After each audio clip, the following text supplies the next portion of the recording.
everyone, it's Julianne Johnston. Today I'll be presenting my empirical article on middle to late childhood. I was interested in finding research on the peer relationships between children and its effect on social skills later in their lives. So I found a study conducted by Alison Pike and Joanne Coldwell from the University of Sussex with Judith Dunn from King's College in London. The main goal of this study was to identify links between sibling relationships with children's adjustment, also taking into account the relationship between the child and their parents. Relationships between childhood friends play a very big role in building social skills, but there is something more unique between siblings. Sibling relationships are different than that with friends, and the amount of time spent with each other throughout their childhood are two reasons that increase their influence on each other. They point out in their study about the spillover hypothesis discussed by Inkfer in 1988 and again by Errol and Berman in 1995. This theory proposes a transfer in behavior and/or emotions from one set of relationships to another. For example, parent behavior can be modeled by their children and their connection with siblings.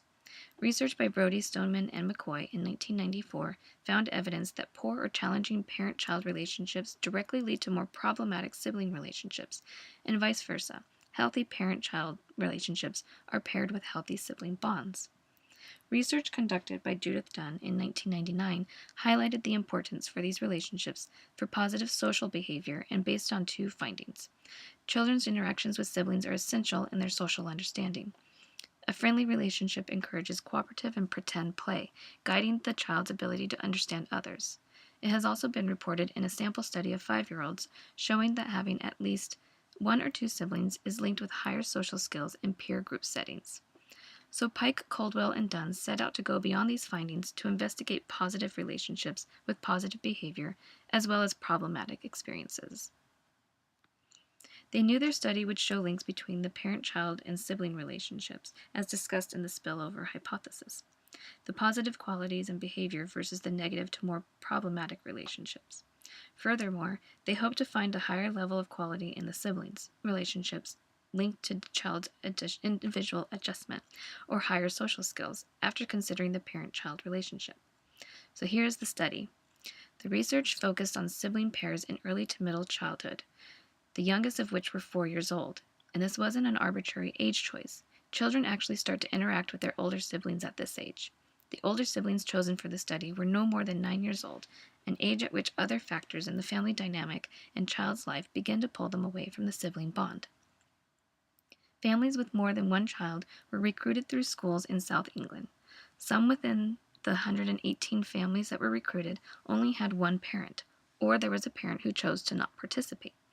They chose to focus on families with two parents, and in the end, they interviewed 103 families from a mix of working middle-class homes and various backgrounds in education. Interviews were conducted in their homes using the Berkeley Puppet interview, first published by Abloh and Mizal in 1999, and they gathered data for sibling relationships.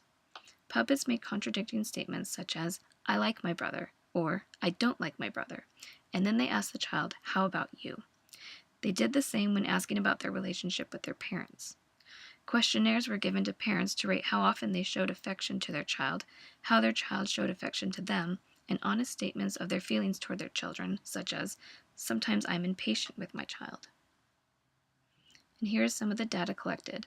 Mostly was on a scale of 1 to 7 based on the child's reaction to the interview, but here is the data for the sibling correlations.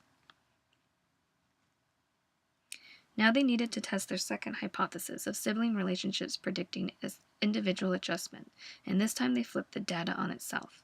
The data collected from the mothers was used to predict the father's report of child's behavior.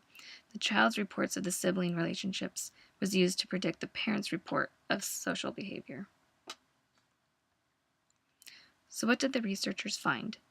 There were 3 main conclusions gathered from the study. Not only does sibling conflict affect children's adjustment, but positive relationships are significant, just as negative relationships play a big role in their social behavior. Second, sibling bonds run deep and are a unique role in children's social adjustment. Lastly, and what I found to be a very interesting outcome, based on the data collected from the children interviewed, Pike, Caldwell, and Dunn found that children's reports of their family life and dynamics actually are very reliable and they offer valuable evidence. So now those of you with siblings can look at your siblings in a whole new way. I hope you enjoyed this. Thank you.